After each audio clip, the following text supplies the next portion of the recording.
Today we will turn our attention to the third epistle of John, a brief yet profoundly relevant letter. It's one of the least preached on books in the Bible, so we're going to improve on that statistic this morning. And though it is the shortest book, its inclusion in the canon is no accident. We might ask ourselves, why did God preserve this personal letter of John for millennia?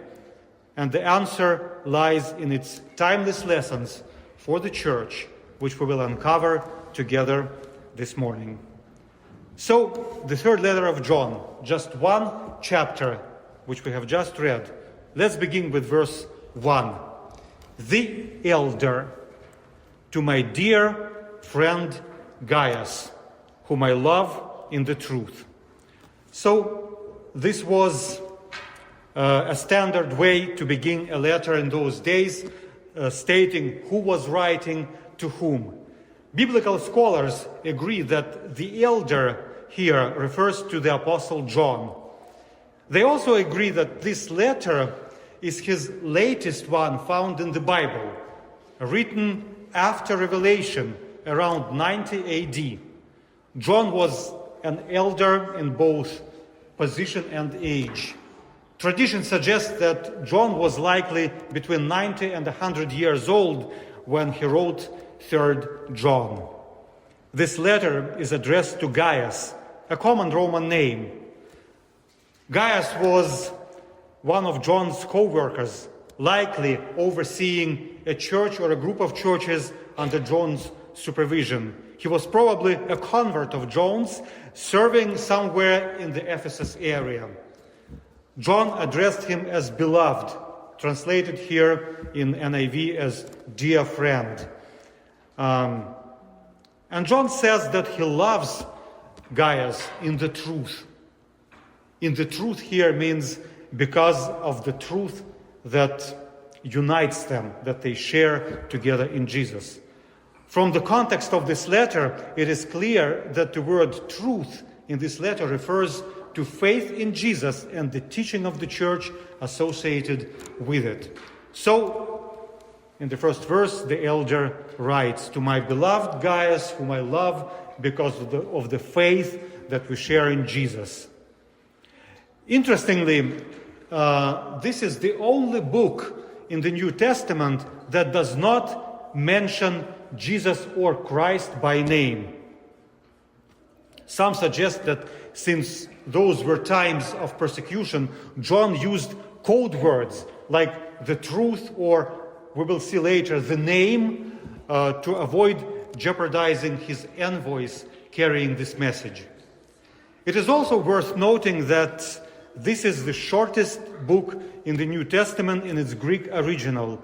Actually, both 2nd John and 3rd John are brief and likely because they were written to fit on a single sheet of papyrus. And then John writes a few words about, in terms of greetings, that reflect care not only of Gaius' spiritual well-being, but also for his physical health. Dear friend, I pray that you may enjoy good health and that all may go well with you, even as your soul is getting along well. So we've done with the introductory part, and now let's go to verses 3 and 4. It gave me a great joy when some believers came and testified about your faithfulness in the truth, telling how you continue to walk in it. I have no greater joy than to hear that my children are walking in the truth.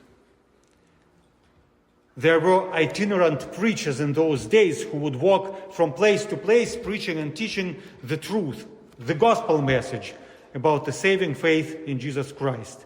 Apparently, John had a team of such missionaries, so after visiting the area where Gaius lived, they came back to John's church and gave testimony about that guy, Gaius, who was really firm in the faith and was living by faith, that is, walking in the truth. In the Bible, we read about walking according to the flesh, walking according to the Spirit, walking with God, walking before God in righteousness. And all this walking in today's language means living according to the truth, or living according to the Spirit. So walking basically means living. Walking in the truth means living in the truth. But on the other hand, this walking in the truth makes a really very good metaphor, and it draws a vivid picture of how living in the truth happens. Walking implies consistent and steady progress. It is good to have the truth, but sitting in the truth or sleeping in the truth, it does not imply progress. Running in the truth, especially in a marathon, can actually lead to burnout. So remember to keep walking in the truth. Psalm 1 begins with the word ashrei, often translated as blessed. And this word actually embodies this entire concept of walking in the truth. This word comes from the root verb ashar, meaning to go straight, to advance, and thus to be blessed. And then walking is also about not being stuck in one place. It is about moving forward from repentance to becoming a disciple, then to becoming a discipler, then to becoming, let's say, a missionary or a church leader.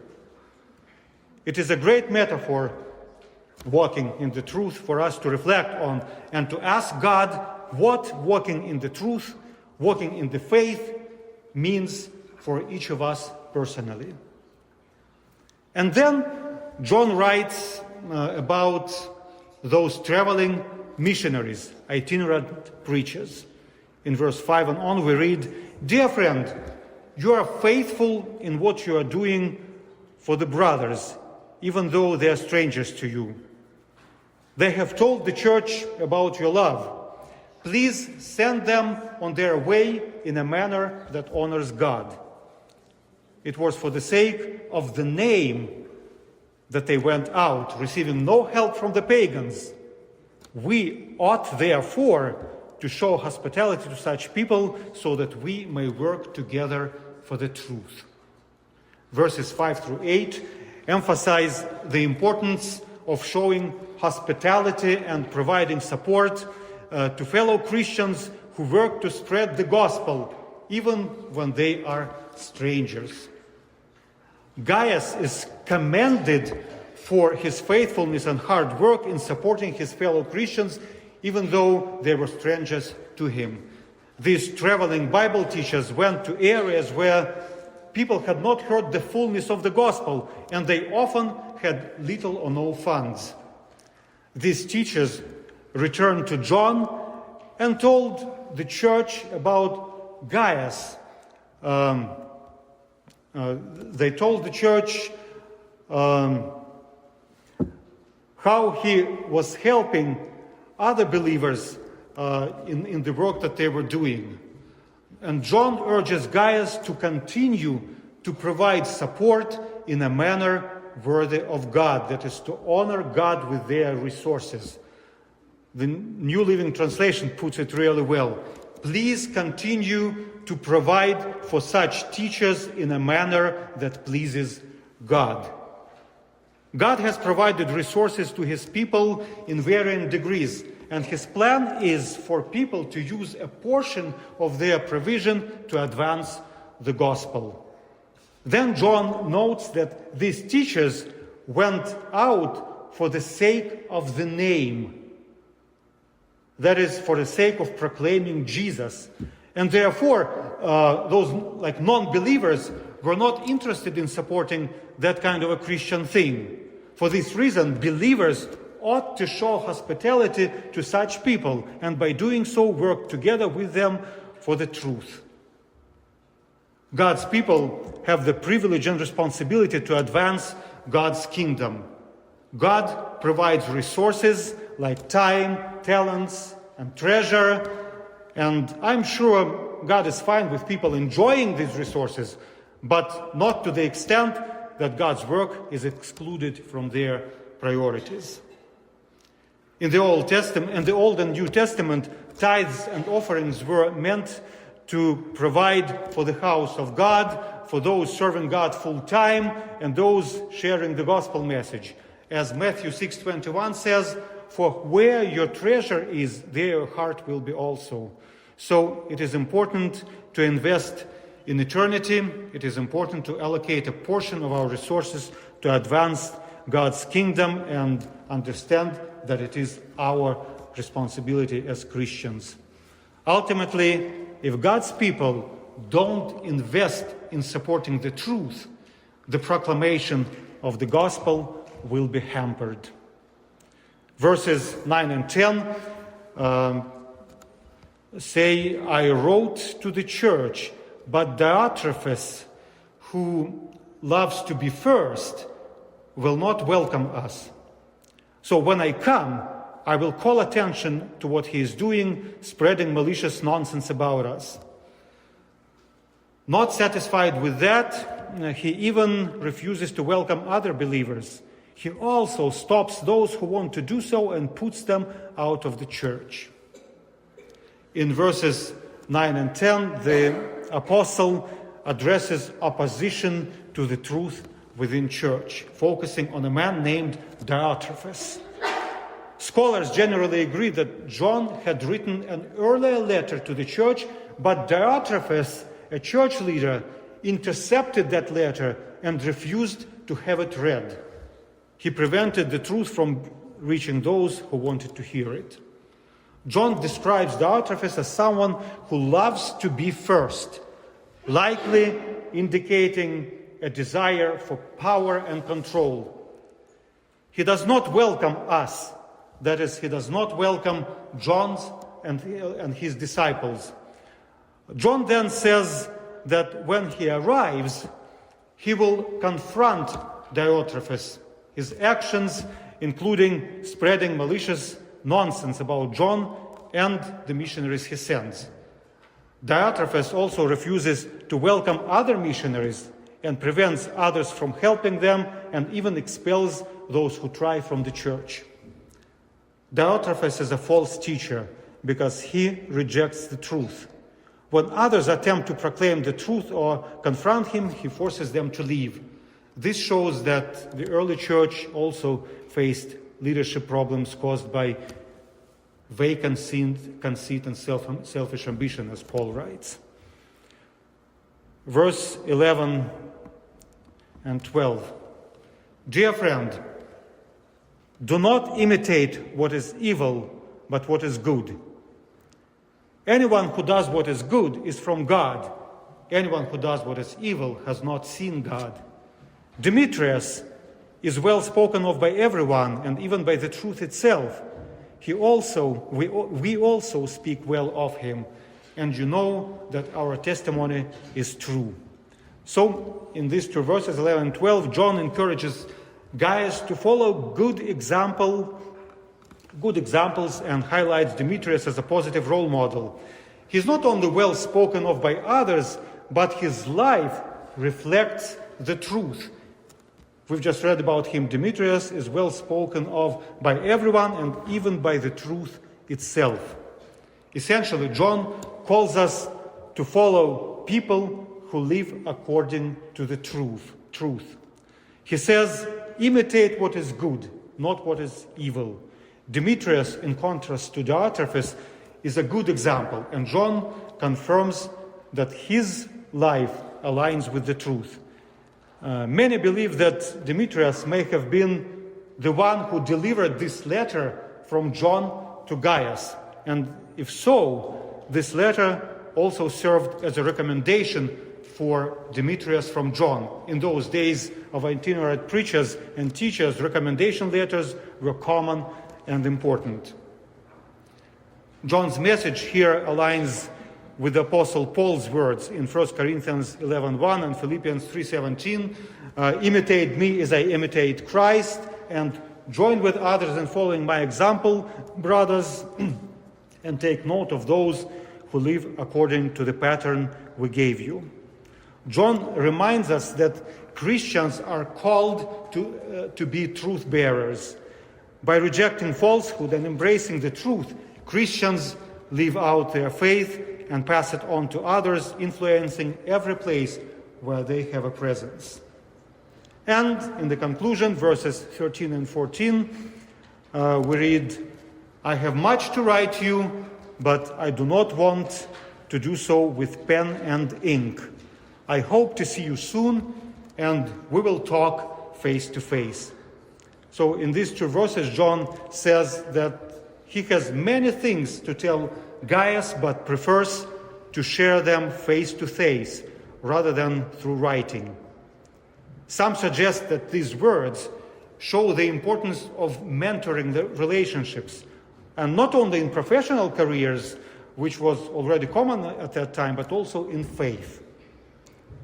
John will come, he will tackle the difficult problem with Diotrephes, and he will set up Gaius for success. Seasoned leaders lead much better when they have support from those they trust and value. For emerging leaders, support is indispensable. It is vital for their growth. John knows this, and he plans to come to strengthen his team member. And in the final conclusion, he says, "Peace to you. The friends here send their greetings. Greet the friends there by name." He concludes in a traditional way, "Peace to you." And another thing that this verse reveals to us is that both John and Gaius have teams working around them, walking in the truth, proclaiming Jesus Christ, and expanding God's kingdom. Well, when I reflect on 3rd John, I see 4 lessons for the church today. The first lesson is the importance of supporting missionaries. In the early church, believers were often called to host traveling missionaries and ministers in their homes. Hospitality wasn't just about meeting practical needs, it was about partnering with others to advance the gospel.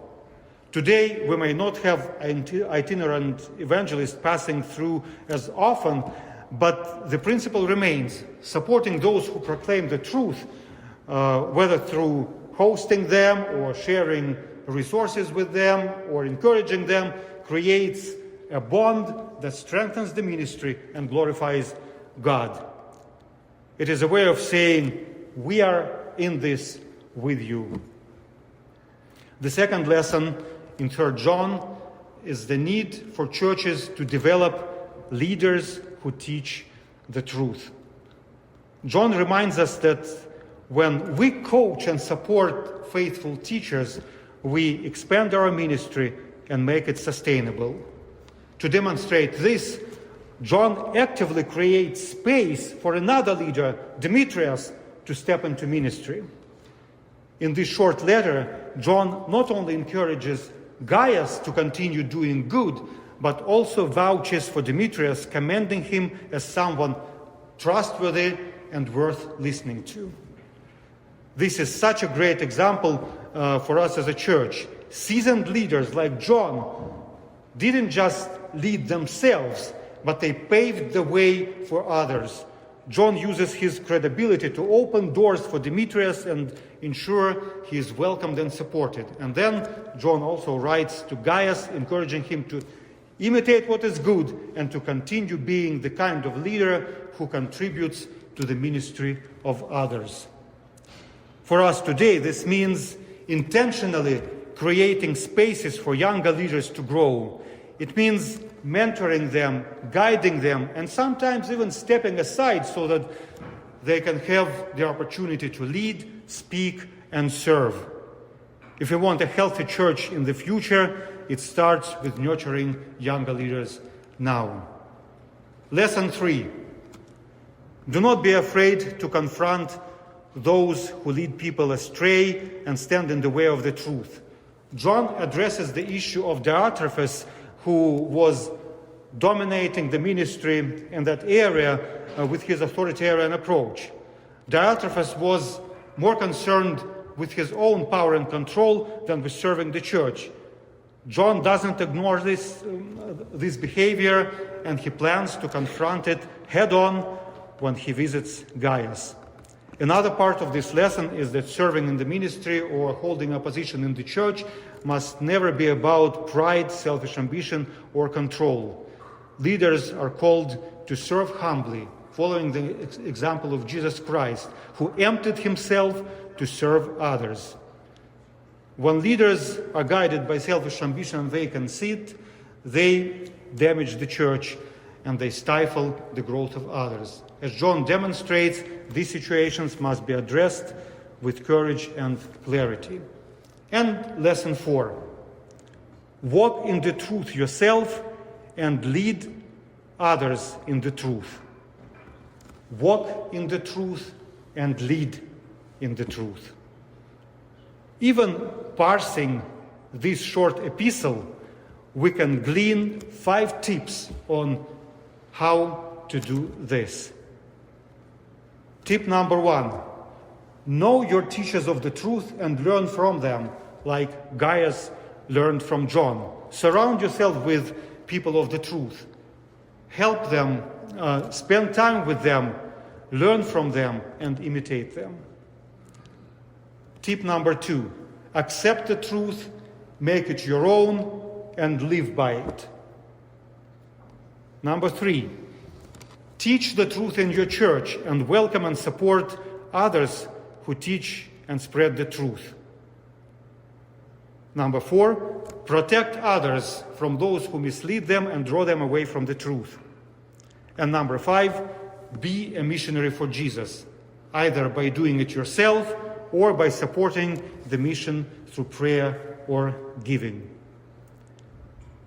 As we said in the beginning, despite its individual address and private character, the 3rd letter of John is not an ordinary private letter. It was included in the canon of the Bible because, like all the books of the New Testament, it has a message for the entire church. If we do these things, we will not only strengthen the church for today, but also foster its growth into the future. And may God bless us to this end. Thank you.